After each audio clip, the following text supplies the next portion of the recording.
नमस्कार दोस्तों, आप सभी का आपके अपने YouTube channel infinity chit chat में स्वागत है।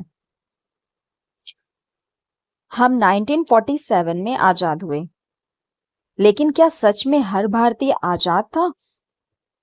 उस समय भारत अंग्रेजों की गुलामी में था, लेकिन साथ ही एक और भयानक गुलामी थी, जाति व्यवस्था की गुलामी।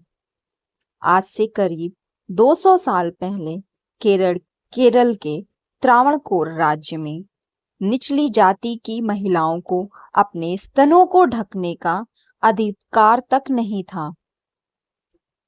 अगर वे ऐसा करती तो उन्हें देना पड़ता था एक अमानवीय कर, मुलक्करम, जिसे कहा जाता था स्तन कर।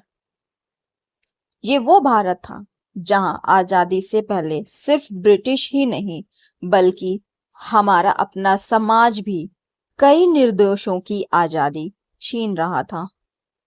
लेकिन जब अत्याचार अपनी हदें पार करता है तो एक चिंगारी उठती है, और वही चिंगारी बनी एक क्रांति जिसने एक पूरे राज्य की नींव को झकझोर दिया। लेकिन उसी इतिहास में एक नाम चमका, नंगेली, जिसने अत्याचार के खिलाफ आवाज नहीं बल्कि बलिदान दिया। उसका साहस, उसका विरोध एक आंदोलन बन गया। आज हम उसी इतिहास के काले पन्नों को पलटेंगे, जानेंगे कि ब्रेस्ट टैक्स क्या था, क्यों लगाया गया और कैसे एक आम महिला के संघर्ष ने इसे हमेशा के लिए खत्म कर दिया। यह सिर्फ एक कहानी नहीं, यह एक क्रांति है। शुरुआत करते हैं 1729 में, जब दक्षिण भारत में त्रावणकोर साम्राज्य की स्थापना हुई। तब राजा मार्तंड वर्मा ने कर व्यवस्था को और सख्त कर दिया। उस समय समाज जाति प्रथा में बटा हुआ था और निचली जातियों को हर स्तर पर शोषण सहना पड़ता था। राजा ने कई तरह के टैक्स लागू किए, हाउस टैक्स, जमीन कर, व्यापार कर। लेकिन इनमें से एक टैक्स ऐसा था जो महिलाओं के सम्मान पर सीधा हमला था। इसे कहा जाता था मुलक्करम, यानी स्तन कर। ब्रेस्ट टैक्स उन दलित और पिछड़ी जाति की महिलाओं पर लगाया जाता था जो अपने शरीर को ढकना चाहती थी। उच्च जाति की महिलाओं को यह अधिकार था कि वे कपड़े पहन सके, लेकिन निचली जाति की महिलाओं को इस अधिकार से वंचित रखा गया था। अगर कोई दलित महिला अपने स्तनों को ढकने के लिए कपड़ा पहनती तो उसे इस कर को चुकाना पड़ता। आपको जानकर हैरानी होगी कि ये टैक्स महिलाओं को स्तन के साइज के मुताबिक देना होता था। हालांकि उस समय दलित समुदाय के ज्यादातर लोग खेतिहर मजदूर हुआ करते थे। स्तन कर देना जिनके बस के बाहर हुआ करता था।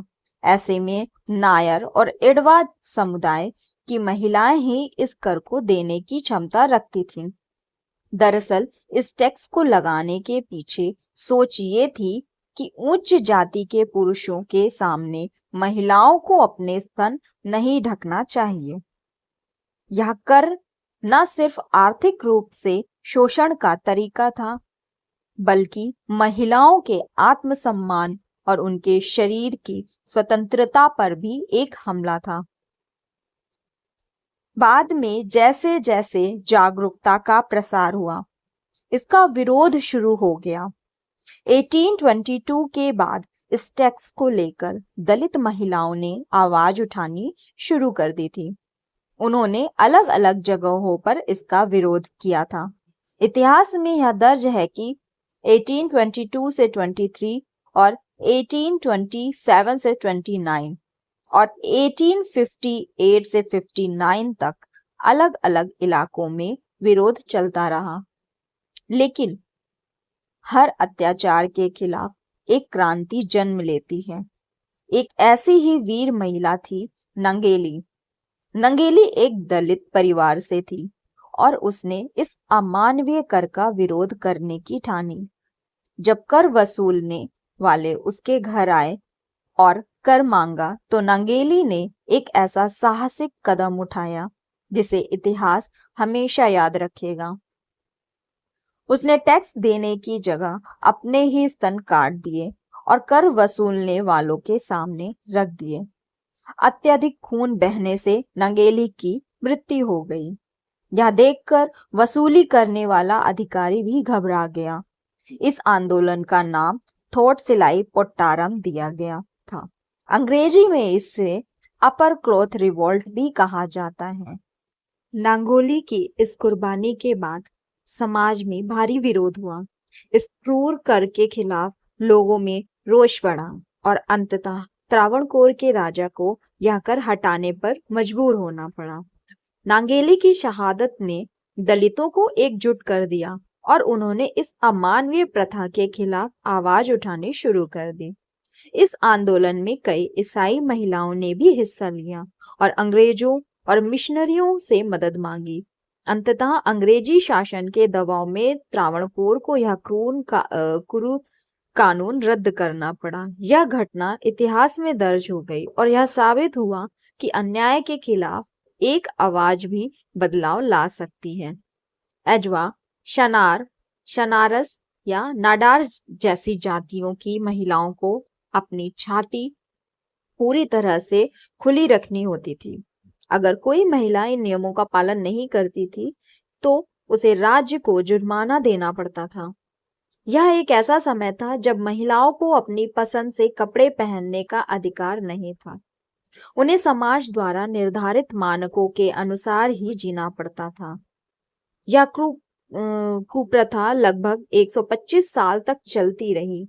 त्रावणकोर की रानी तक इस अमानवीय व्यवस्था को सही मानती थी। अंग्रेज गवर्नर चार्ल्स ट्रेवेलियन ने 1859 में इसे खत्म करने का आदेश दिया। फिर भी यह जारी रहा। ऐसे में नाडार महिलाओं ने उच्च वर्ग की तरह कपड़े पहनकर विरोध किया। आखिरकार 1865 में सभी को ऊपरी वस्त्र पहनने की आजादी मिली। दीवान जर्मनी दास की पुस्तक महारानी में इस कुप्रथा का विस्तृत विवरण मिलता है। ब्रेस्ट टैक्स सिर्फ एक कर नहीं था, यह सामाजिक भेदभाव और महिला शोषण का प्रतीक था। नांगोली की शहादत हमें यह सिखाती है कि कोई भी अन्याय स्थायी नहीं होता। अगर एक व्यक्ति भी साहस दिखाए तो वह इतिहास बदल सकता है। आज भी हमें यह सुनिश्चित करने की जरूरत है कि समाज में किसी भी वर्ग या लिंग के साथ भेदभाव ना हो, महिलाओं को उनका पूरा सम्मान मिले और वे बिना किसी डर के जी सके। अगर आपको यह जानकारी महत्वपूर्ण लगी हो तो इस वीडियो को लाइक करें, शेयर करें और हमारे चैनल को सब्सक्राइब करें। मिलते हैं अगले वीडियो में, तब तक के लिए धन्यवाद।